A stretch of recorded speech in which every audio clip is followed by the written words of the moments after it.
আসসালামু আলাইকুম, সবাইকে স্বাগত জানাচ্ছি আমাদের চ্যানেলের special event ICC champions trophy 2025 এর স্পেশাল ইভেন্ট। এবং আমাদের সঙ্গে আছেন এক্সপার্ট অপিনিয়ন দিতে Hannan Sarkar, the ex cricketer of Bangladesh national team. Hannan ভাই, আপনাকে স্বাগত জানাচ্ছি আমাদের চ্যানেলের এই স্পেশাল ইভেন্টে। শুরুতে আজকে জানতে চাচ্ছি, আজকে বাংলাদেশ নিউজিল্যান্ডের ম্যাচ। প্রথম ম্যাচটা যেরকম আশানুরূপ হওয়ার কথা ছিল সেরকমটা আমরা করতে পারিনি, কিন্তু নিউজিল্যান্ডের মতো একটা বড় দলের বিপক্ষে বাংলাদেশ আজকে কতটুকু সক্ষমতা দেখাতে পারবে বলে মনে করছেন? বড় দল তো আসলে প্রতিটা দলই বড়। মানে আমরা যদি বলি যে গত ম্যাচ খেলেছি ইন্ডিয়ার সঙ্গে, সেটাও বড় দল ছিল। আজকে নিউজিল্যান্ড আইসিসি ইভেন্টে রেগুলার সেমিফাইনাল খেলে, তাদের সেই তকমাও রয়েছে, সেখান থেকে তারাও বড় দল। নিশ্চিতভাবেই টাফ কম্পিটিশন আসছে সামনে। আজকের দিনটা যখন শুরু হবে, নিশ্চিতভাবেই নিউজিল্যান্ড যখন পাকিস্তানকে হারিয়ে এসেছে এই টুর্নামেন্টে, তার আগে তো ট্রাই নেশনে হেরেছেই পাকিস্তান, কিন্তু এই টুর্নামেন্টও যেভাবে আইসিসি ইভেন্টে শুরু করলো আবার নিউজিল্যান্ড, তারা যে কেন সেমিফাইনাল খেলে, তারা আইসিসি ইভেন্টে সবসময় কেন ফেভারিট থাকে, সেটা কিন্তু প্রথম ম্যাচেই দেখিয়েছে। ঠিক একইভাবে অপোজিট যদি আমরা দেখি, আমরা যেভাবে শুরু করার প্রত্যাশা করেছিলাম ইন্ডিয়ার সঙ্গে, সেভাবে হয়নি। সেই জায়গা থেকে আজকে টুর্নামেন্টে টিকে থাকার জন্য শান্ত যে স্টেটমেন্ট দিয়েছিল, আমরা ট্রফির জন্য যাচ্ছি, সেই টুর্নামেন্টে ট্রফির দিকে এগিয়ে যাওয়ার ক্ষেত্রে বা ট্রফির জন্য বেঁচে থাকার জন্য, টুর্নামেন্টে টিকে থাকার জন্য আজকে ম্যাচ জেতার কোনো বিকল্প নেই। সেই জায়গা থেকে অবশ্যই ভালো একটা ম্যাচ প্রত্যাশা করি। ম্যাচ যখন আপনারা খুব ভালো প্রত্যাশা করছেন, মানে পাকিস্তানের যে উইকেট, আসলে রাওয়ালপিন্ডির এই উইকেটটাই খেলা হবে, আমরা জানি এটা খুব ব্যাটিং ফ্রেন্ডলি, 300 350 মানে রান এর কম করলে আসলে সেই দলকে আগেই ধরে নেওয়া হয়। এই দলটা হয়তো আর ভালোভাবে চেস করতে পারবে না এবং সেই দলটা হারবে। তো এমন একটা সিচুয়েশন আসলে বাংলাদেশের টপ অর্ডারটা কিন্তু একদমই আসলে লাইন আপে নেই। সৌম্য ইনজুরি থেকে ফিরে যেরকমটা আমরা দেখেছিলাম বিপিএল একটা ভালো ফর্ম করতে পারবে ক্রিকেট, কিন্তু সেরকমটা কিন্তু সে করতে পারেনি। শান্তও ঠিক তার ফর্মটা ফিরে পাচ্ছে না। নতুন করে যোগ হয়েছে মুশফিকের কথাও যদি বলি, তারাও আসলে আসতে পারে না। আসলে সেদিন ভারতের বিপক্ষে 35 রানে আসলে যে 5টা উইকেট চলে যাওয়ায় যে কনসার্নটা ছিল, সেই কনসার্নটা তো এখনো কিন্তু রয়েছে ম্যাচ শুরুর আগে। আর তরুণদের কথা আসলে একটু জানিয়ে রাখা, হয়তো এই ব্যাপারটাও আপনি বলবেন যে জাকের হৃদয়ের যে আমরা ব্যাটিংটা দেখেছি, এটা হয়তো একটা আশা জাগাতে পারে, কিন্তু টপ অর্ডারটা তো সবচেয়ে বড় কনসার্ন, তাই না? অবশ্যই আপনি যখন একটা ভালো উইকেটে খেলবেন, যেখানে বড় একটা রানের উদ্দেশ্যে টার্গেটে খেলতে চাইবেন, আগে ব্যাটিং করলেও তাই, চেস করতে গেলেও এই ধরনের রানই চেস করতে হবে, যেটা 300+ 100% বলা যেতেই পারে। সেখানে উপর থেকে যদি ভালো স্টার্ট না হয়, মাঝখান থেকে একটা স্টেবল অবস্থায় নেওয়া যেতে পারে, বাট বড় রান করার ক্ষেত্রে উপর একটা ভালো স্টার্ট দরকার। সেই ক্ষেত্রে তানজিদ আমি শুরু পেয়েছিল, বাট কন্টিনিউ করতে পারিনি। সৌম্যর যেটা বললেন যে ইনজুরি থেকে ফিরে আসার পরে বিপিএলে যেভাবে শুরু করেছিল, মনে হয়েছিল হয়তো ধারায় ফিরবে, বাট একটা ম্যাচ দিয়ে আমি জাজমেন্টে যেতে চাচ্ছি না, কারণ জানি ইন্টারন্যাশনাল ম্যাচ যদি আমরা দেখি, সৌম্য এই ম্যাচটার আগের ম্যাচেই কিন্তু 50+ একটা স্কোর ছিল। সো ইন্টারন্যাশনাল ম্যাচের বিষয়টাই কিন্তু আলাদা। সেখান থেকে সৌম্যকে এক ম্যাচে আমি জাজ করতে চাচ্ছি না। আমি জানি না টিম কম্বিনেশন কী হবে, বাট নিশ্চিতভাবেই সৌম্য, শান্ত, তামিম বা উপরে যদি মিরাজ খেলে, এই চারের মধ্যে থেকে একজনকে কিন্তু দায়িত্ব নিয়ে একটা বড় ইনিংস খেলতে হবে।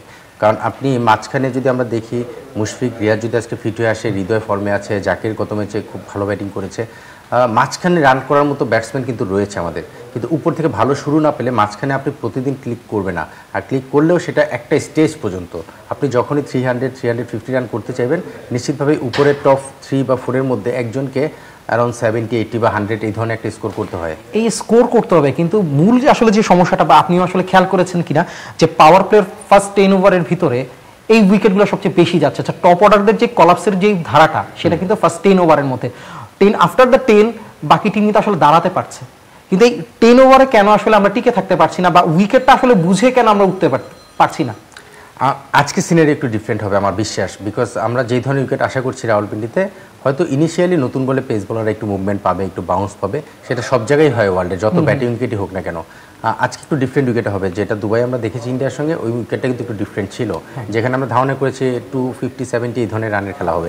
এখানে আমরা ধরেই নিচ্ছি অ্যারাউন্ড 350-এর কাছাকাছি একটা রানের খেলা হবে। তো সেই ক্ষেত্রে উইকেটের শুরুতে যে বলারদের অ্যাডভান্টেজটা, সেটা হয়তো বা থাকবে না। সেখানে ব্যাটাররা কিছুটা হলেও একটা রিলিফ পজিশনে থাকবে, বিকজ আমাদের টপ অর্ডার ব্যাটসম্যান যেহেতু স্ট্রাগল করছে, এবং উইকেট যখন ব্যাটিং উইকেট হবে, সেখান থেকে ব্যাটসম্যানদের যে টাফ টাইমটা পার করতে হয়, সেটা কিছুটা হলেও আমার ধারণা যে কম হবে। এবং আজকে নিশ্চিতভাবে একটা ডিফারেন্ট প্ল্যানে হয়তো আমরা টিমকে দেখতে পাবো, যে ইনিশিয়ালি উইকেটটা ধরে রেখে প্রথম পাওয়ার প্লে যে 10 ওভার, সেখানে হয়তো রান যদি অ্যারাউন্ড 50ও হয়, অ্যারাউন্ড 50 to 60 ইন বিটুইন, আমি মনে করি যে উইকেটটা যদি না পরে যে সেটা কভার করা সম্ভব। সেই জায়গা থেকে আমার মনে হয় যে আজকে ব্যাটিং প্ল্যানটা একটু ডিফারেন্ট হতে পারে, যে উইকেটটা আমরা নর্মালি যেটা দেখি যে 350 উইকেট হলে পাওয়ার প্লেতে 10 ওভারে অ্যারাউন্ড 70 রানের একটা টার্গেট করে টিমগুলো সাজায়। আজকে হয়তো আমরা পাওয়ার প্লেতে সেটা থেকে একটু পিছনে সরে এসে অ্যারাউন্ড 50 যদি আমরা করি, উইকেট লেস যদি থাকি বা একটা উইকেটও যদি পড়ে, তাহলে কিন্তু পরের দিকে সেটা কভার করা সম্ভব। সো আমার মনে হয় আজকে উইকেটে অন্তত শুরুতে সেই টাফ টাইমটা হয়তো ব্যাটাররা ফেস করবে না। এখন তারা কিভাবে সেটাকে অ্যাডজাস্ট করবে এবং সেই জায়গাটা কিভাবে ম্যানেজ করবে সেটা দেখার বিষয়। বাট আমার বিশ্বাস আজকে উপর থেকে আমি একটা বড় রানের আশা করছি এবং হবে কেউ না কেউ। টসটাও তো আসলে বড় একটা ফ্যাক্টর আপনার মনে হয় যে আগের ব্যাটিং এবং সেই অংশটা।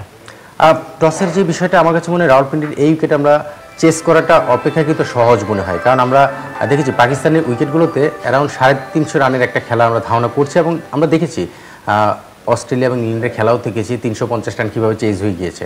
সো অপেক্ষাকৃত ব্যাটিং করাটা সেকেন্ড ইনিংসে সহজ হয়। সেই ক্ষেত্রে যদি টস আমরা উইন করি, এটা একটু আমি অবশ্যই বলবো চেস করার মানসিকতা রাখতে হবে যে আমাদের 320 এই ধরনের চেস করতেই হবে। সেই মানসিকতা রেখে যদি আমরা নিউজিল্যান্ড ব্যাটিং পাঠাই তাহলে হয়তো বা 320-30-এর মধ্যে রাখলে সেটা চেস করার চিন্তা করতে হবে।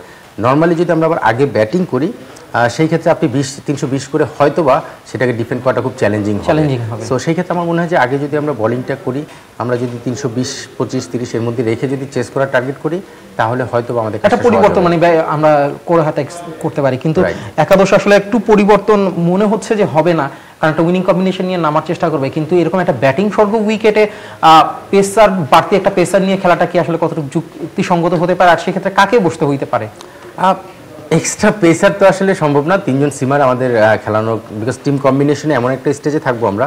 মিরাজকে আপনি খেলাবেন, সে তো অফ স্পিন করবেই, রিশাদ বোলিং করবে, 2 জন স্পিন করবে। সঙ্গে আপনি যদি একজন পেস বোলার বাড়াতে চান তাহলে ড্রপটা কাকে করবেন, সেই জায়গায় একজন ব্যাটসম্যানকে কম্প্রোমাইজ করতে হবে বা একটা ব্যাটারকে ড্রপ করতে হবে। সেটা আমাদের ওই ফ্লেক্সিবিলিটি নেই, কারণ আমরা জানি যে আমরা ব্যাটিং ডিপার্টমেন্টে কিন্তু স্ট্রাগল করছি। সো পেস বোলিং বাড়ানোর ক্ষেত্রে আপনার খুব বেশি অপশন চিন্তা করার সুযোগ নেই।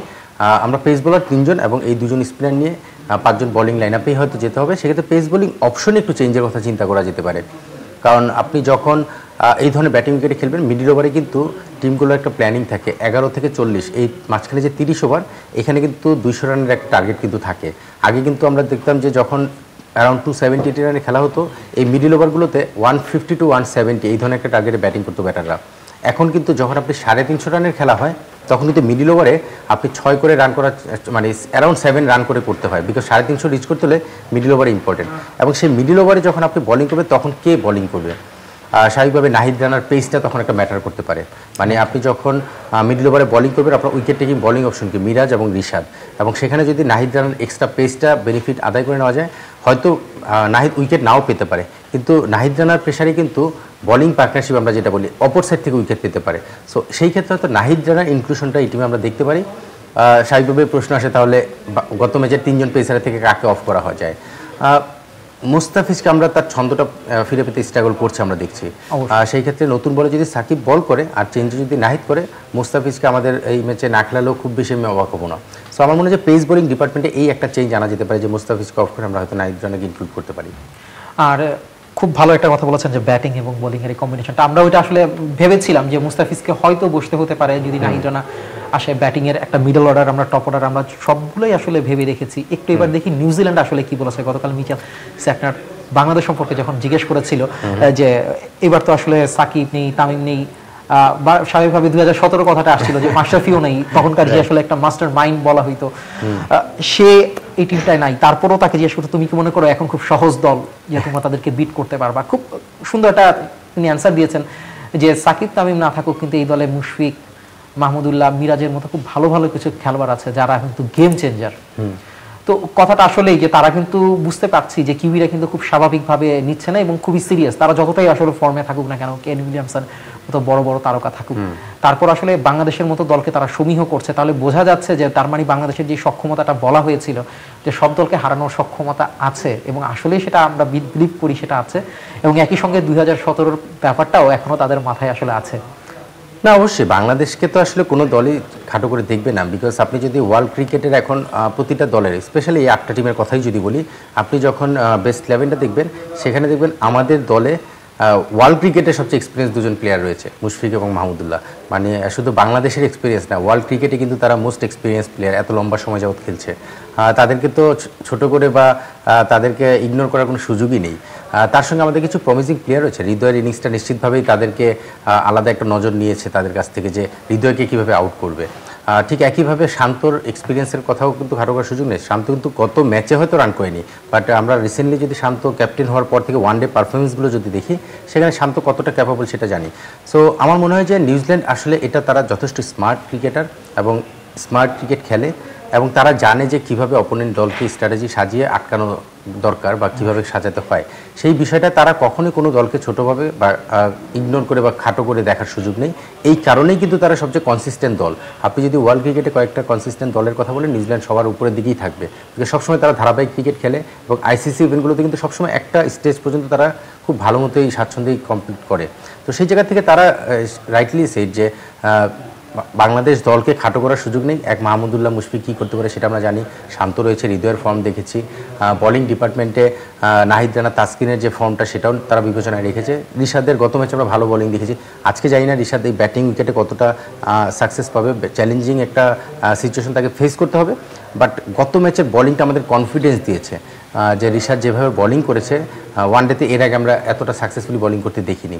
আজকে চ্যালেঞ্জটা থাকবে, বাট রিশাদ আসলে মিডল ওভারে উইকেট টেকিং বলার একটা ভালো অপশন হিসেবে আমরা চিন্তা করছি, বিকজ লেগ স্পিনার আমরা জানি যে কোনো ফর্মেটে, স্পেশালি শর্টার ভার্সন ফর্মেটগুলো ওয়ানডে এবং টি20, এই ধরনের ফর্মেটে যখনই ব্যাটাররা রান করতে চায় তখন leg spin wicket taking option হিসেবে কিন্তু একটা ভালো অপশন।